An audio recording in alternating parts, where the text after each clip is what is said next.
Hello बच्चों, कैसे हैं आप सभी। आज हम जो बिलियन चैप्टर है हमारा उसमें राउल्ट का नियम पढ़ेंगे। जैसा कि आपको पहले बताया गया था कि जो जितने भी टॉपिक्स हैं सभी एक दूसरे से इंटरकनेक्टेड हैं। अगर आपने नेक्स्ट टॉपिक पढ़ रहे हैं तो उसके पीछे वाला टॉपिक आपको आना चाहिए। इसलिए हमें जितने भी टॉपिक्स पढ़ने हैं वो एक दूसरे से संबंध रखे हुए हैं और जो भी वीडियो हम देख रहे हैं वो पीछे वाले वीडियो से ही रिलेटेड है। तो आगे वाली वीडियो देखने के लिए आपको पीछे वाली वीडियो में ही जाना होगा पहले। तो आज हम देख रहे हैं राउल्ट का नियम। राउल्ट ने क्या बताया था कि मान के चलो हमने जो दो द्रव लिए,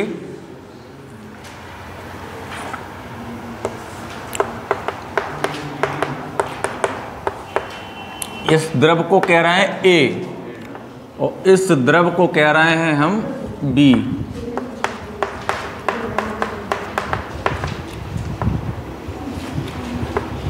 ये हमने दोनों को बंद कर दिया ऊपर से। इस समय इसमें जो वाष्प दाब है वो P1 नॉट है, इस पर जो वाष्प दाब है वो है P2 नॉट। फिर हमने क्या किया, इन दोनों द्रवों को एक साथ मिलाया जो कि C है, जिसमें C में क्या है A प्लस B। और C जब मिलाया तो C क्या बन गया हमारा एक विलयन। तो विलयन में जो वाष्प दाब होगा वो होगा P equal to P1 plus P2। और यहाँ पर हम मोल अंश को भी डिफाइन कर सकते। A का मोल अंश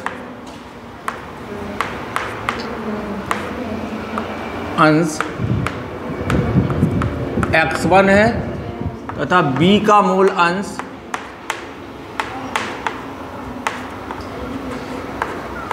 x2 है, इस तरीके से। और राउल्ट के नियम अनुसार ये बताया गया है कि किसी भी गैस का आंशिक वाष्प दाब P उसके मोल अंश के समानुपाती होता है। तो यहाँ पर हमने A का जो वाष्प दाब माना था वो क्या था P1 नॉट और B का वाष्प दाब क्या था P2 नॉट। और जब इनको C में मिलाया गया था तो इनके वाष्प दाब चेंज हो जाएंगे। तो यहाँ पर जो वाष्प दाब A का था वो था P1 और B का था P2। तो राउल्ट के नियम अनुसार P1 जो होगा, P1 समानुपाती किसको होगा x1 के। तो इसको सॉल्व करेंगे तो कांस्टेंट जब हटेगा तो एक कोई भी नियतांक लगेगा, जो हमने लगा दिया k।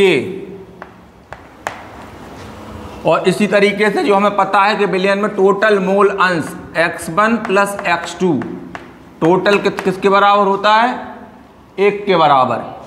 यदि हम इसमें अगर चेंजिंग करें तो जो P1 और P2 की वैल्यू है वो सीधे हमें पूरा जो राउल्ट का नियम है कि राउल्ट ने दो प्रकार के नियम बनाए थे। एक तो था द्रवों का और एक था वाष्प दाब में आपेक्षिक अवनमन का। तो डायरेक्ट जो फॉर्मूला निकल के आता था वो P बराबर P1 नॉट x1 और P2 नॉट x2 ये था। और आगे जो टॉपिक हमें पढ़ने हैं उसमें ये बताया जाएगा कि आपने जो टॉपिक पढ़े हैं वाष्प अणुसंक गुणधर्म में। अणुसंक गुणधर्म कितने थे हमारे, 4। कौन कौन से, परासरण दाब, वाष्प दाब में आपेक्षिक अवनमन, क्वथनांक में उन्नयन और हिमांक में अवनमन। और इन्हीं से रिलेटेड हमारा आगे की जो क्लास होगी। ये राउल्ट के नियम को थोड़ा हमने पीछे का रह गया था तो डायरेक्ट आपको थोड़ा सा आज समझा दिया कि डायरेक्ट राउल्ट के नियम को हम कैसे समझेंगे। और जो हमें आगे के अपने अब नेक्स्ट टॉपिकों में पढ़ने हैं, जैसा कि अपनी क्लास में पढ़ रहे थे, उनमें देखें कि हमने चारों अणुसंक गुणधर्म पढ़ लिए थे। अब उनके अकॉर्डिंग बेस पे देखें किस तरीके से आगे की स्टोरी हमें बनानी है। क्वथनांक में उन्नयन,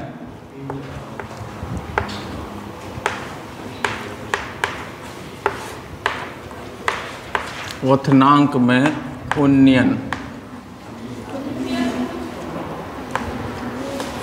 और एक पढ़ा था हमने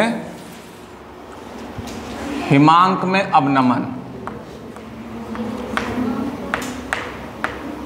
हिमांक में अवनमन। इन दोनों के बारे में हमने डिस्कशन कर लिया था और नहीं हुआ था। चलो फिर आज देखते हैं हिमांक। इसको तो पूरा टैली कर लिया था, इसको पूरा टैली तो हमने कर लिया था, लेकिन इसका आज ग्राफ और बनाना सीख लें हम कि इसका ग्राफ भी आता है, क्वथनांक उन्नयन का ग्राफ। तो देखो ग्राफ के लिए आप सीधे याद रखें, ताप और वाष्प दाब के बीच में ग्राफ खींचा जा रहा है। ये आपको पता था कि जैसे जैसे ताप को बढ़ाएंगे वैसे वैसे वाष्प दाब में भी वृद्धि होती है। क्वथनांक उन्नयन में क्या था कि हमने दो प्रकार की चीजें ली थी, एक तो शुद्ध विलायक, फिर शुद्ध विलायक में जब आवाष्पशील कोई विलेय मिलाते थे तो उस समय उसके वाष्प दाब में क्या हो जाती थी, कमी हो जाती थी। तो यहां पर हम शुद्ध विलायक के बिंदु को बना लेते और क्वथनांक की परिभाषा क्या थी, वह ताप जिस पर किसी भी द्रव का वाष्प दाब उसके वायुमंडलीय दाब के बराबर हो जाता है, वह बिंदु क्या कहलाता है, क्वथनांक। तो ये वाली जो लाइन है मान के चल रहा है, ये हमारी कौन सी लाइन है, वायुमंडलीय दाब।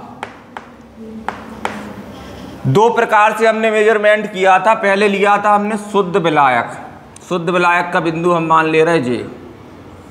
देखो और सीधी सी बात है, जब ताप को बढ़ाएंगे तो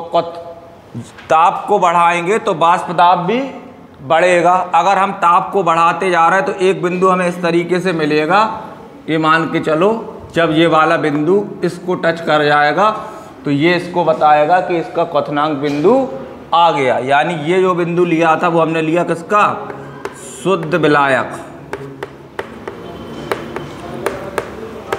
उसके बाद हमने क्या लिया, वाष्प दाब उसका क्या था, दूसरे वाले का उससे कम, तो इससे नीचे बना हुआ वाला बिंदु जो हमने विलयन लिया था, जब उसमें अवाष्पशील विलय मिला दिया था, विलयन लिया तो इसके पॉइंट पे जब हम बनाएंगे तो ये इस तरीके से लाइन जाके कहाँ पर छुलेगी, वायुमंडलीय वाले दाब की। ये लाइन हमने मेजर मान ली कि यहाँ पर है वायुमंडलीय दाब। यहाँ पर जो पॉइंट आया इसको एक इस तरीके से यहाँ मिला दो, और यहाँ पर जो पॉइंट आया इसको यहाँ मिला दो। ये वाला जो पॉइंट था अपने उसमें डेरिवेशन में हमने शुद्ध विलायक का क्वथनांक बिंदु क्या माना था, TF0, और विलयन का क्वथनांक बिंदु हमने क्या माना था, TF। और रिजल्ट जो यहाँ पर जो गैपिंग आ रही है ये होती थी डेल्टा TF, और इसी को कहते थे हम क्वथनांक में उन्नयन। क्वथनांक में उन्नयन का मतलब क्या था, देखो या इस तरफ को जा रहे हैं हम तो ताप बढ़ रहा है। देखो ग्राफ में हमेशा अच्छे से ध्यान में रखो, नीचे आएंगे जैसे लाइन को देखें हम, नीचे की तरफ आ रहे हैं तो मतलब कमी कर रहे हैं, और ऊपर की तरफ हम बढ़ रहे हैं तो वृद्धि कर रहे हैं। वैसे इस वाली लाइन में अगर हम देखें तो यहाँ की तरफ जा रहे हैं तो क्या हो रही, वृद्धि, और यहाँ से यहाँ की तरफ लौट रहे तो क्या हो रही, कमी। तो यहाँ पर हम देखें, देखो शुद्ध विलायक का जो टेम्परेचर बिंदु मिला हमें वो मिला था TF0, ये मिला, और विलयन का बिंदु जो मिला वो हमें क्या मिला, TF। तो यहाँ से यहाँ तक आगे ही तो गए हम, आगे गए, आगे का मतलब क्या हुआ, क्वथनांक, यानी टेम्परेचर में वृद्धि हुई ताप में, और ताप में वृद्धि क्या कहलाती है, क्वथनांक में उन्नयन। यही तो टॉपिक हमारा था। तो इस तरीके से ये वाला जो ग्राफ बनाया जाता है। अब आज का जो हमारा टॉपिक है हिमांक में अवनमन। हिमांक में अवनमन सेम उल्टा है। अगर आपने क्वथनांक में उन्नयन वाला टॉपिक अच्छे से पढ़ के रखा है तो हिमांक में जो अवनमन है वो आपको बहुत अच्छे से समझ में आ जाएगा। देखो सबसे पहले हमने क्या लिया, शुद्ध विलायक की एक लाइन बना लो। ये किसकी लाइन है, शुद्ध विलायक। हिमांक का मतलब क्या होता है, दोनों चीजें क्वथनांक हैं या हिमांक है, रिलेटेड किससे हैं, ताप से। क्वथनांक में हम क्या करते हैं, ताप को बढ़ाएंगे और हिमांक में क्या करेंगे, ताप को गिराएंगे, यानी ताप में कमी करेंगे। तो यहाँ पर शुद्ध विलायक की अगर हम इतनी कमी कर देते हैं कि वो किस अवस्था में आ जाए, अपनी ठोस अवस्था में। हिमांक बिंदु कब कहते हैं किसी चीज का, अगर कोई चीज शुद्ध विलायक जो हमारा था वो द्रव था, मान के चलो, द्रव से अगर कोई चीज ठोस में परिवर्तित हो रही तो वो उसका हिमांक बिंदु होगा, हिमांक होगा। तो यहाँ पर शुद्ध विलायक का पॉइंट हमने ये बनाया और ठोस अवस्था के लिए मान के चलो यहाँ तक उसको कार्य करना पड़ा, और इसको हम एक नया नाम दे दे रहे हैं, जैसे कि टी एफ। एक मिनट, इसको जरा यहाँ पर एफ करा था ना, टी बी कर लो इसको, क्योंकि ये नाम फिर एक जैसे हो जाएंगे। यहाँ पर इसके नाम को कर दिया हमने टी एफ नॉट, यहाँ तक के बिंदु को हमने क्या मान लिया। और दूसरी चीज़ आपको पता है कि दूसरा वाला जो पॉइंट हम लेते हैं वो इससे नीचे लेंगे, क्योंकि शुद्ध विलायक का और विलयन के वाष्प दाब कम होता है शुद्ध विलायक के वाष्प दाब से। तो यहाँ पर हम मान ले रहे हैं विलयन का वाष्प दाब, विलयन का वाष्प दाब का बिंदु। तो इसको भी वही काम करना पड़ेगा। शुद्ध विलायक को अगर हम इतना टेम्परेचर उसका गिराएंगे वो किस अवस्था पर आ जाए, तो उस अवस्था पर। तो इसको मान लिया हमने टी एफ। तो यहाँ पर हम देखेंगे कमी में, देखो यहाँ पर हमने एक टॉपिक रखा था क्वथनांक में उन्नयन का। तो यहाँ पर हमने क्या बताया था, डेल्टा टी बी के लिए T B not is greater than T B. और कमी में यही चीज़ हम देखो, ये वाली चीज़ बड़ी है या ये वाली चीज़ बड़ी है, अगर इसको देखा जाए तो कौन सी चीज़ बड़ी आ रही, ये बड़ी है और ये छोटी है। तो कमी के लिए हम स्मॉलर देन का साइन में, यानी T F is less than T F not, और इसको रिप्रेजेंट करेंगे हिमांक में अवनमन को डेल्टा टी एफ से। एफ मतलब क्या होता, फ्रीजिंग, फ्रीजिंग का मतलब क्या होता, जमना हिमांक, और बी का मतलब बॉइलिंग। इस वजह से इनके सिंबलों को, और ये समानुपाती किसके होगा, स्मॉल एम। स्मॉल एम यहाँ पर किसको रिप्रेजेंट करेगा, मूललता।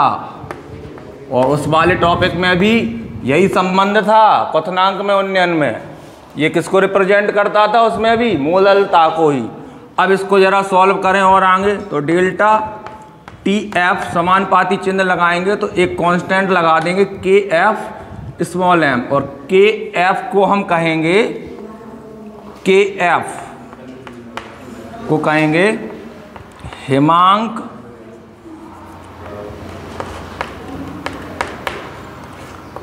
अवनमन स्थिरांक, या फिर इसको और सॉल्व करें, delta T F equal to K F small M. मूललता का फॉर्मूला क्या होता है, मूललता को अगर हम शब्दों में लिखें तो विलेय के मूल, विलेय के मूल अपॉन में विलायक का द्रव्यमान, किस में लेते, विलायक का द्रव्यमान किलोग्राम में। तो इस तरीके से हमें लिख सकते, या फिर इस स्टेप को ऐसे भी लिख सकते, के एफ की जगह के एफ लिखा रहने दो। विलेय के मूल कैसे निकालते, मोलों की संख्या द्रव्यमान बटे अणुभार। मूल बराबर क्या होता है, द्रव्यमान यानी W स्मॉल w अपॉन में m, और इसके साथ में एक चीज़ लगा दो V और V, मतलब किसका भार है, WB किसका, विलेय का भार बटे विलेय का अणुभार। तो इसको ऐसे भी लिख सकते WB अपॉन में MB, और विलायक का द्रव्यमान के लिए हम लिख सकते कैपिटल WA। और अगर इस ग्राम में ले रहे हैं अगर इसको, तो ऊपर एक चीज़ और कर लेते, ऊपर 1000 से मल्टीप्लाई और कर लेते, तो इस तरीके से ये पूरा फॉर्मूला हमारा हो जाता है। और इस तरीके से ये हमारे टॉपिक ख़त्म होते हैं, और आगे हम इसका भी ग्राफ बनाएंगे हिमांक में अवनमन का, जिस प्रकार हमने क्वथनांक में उन्नयन का ग्राफ बनाया, ठीक उसी प्रकार।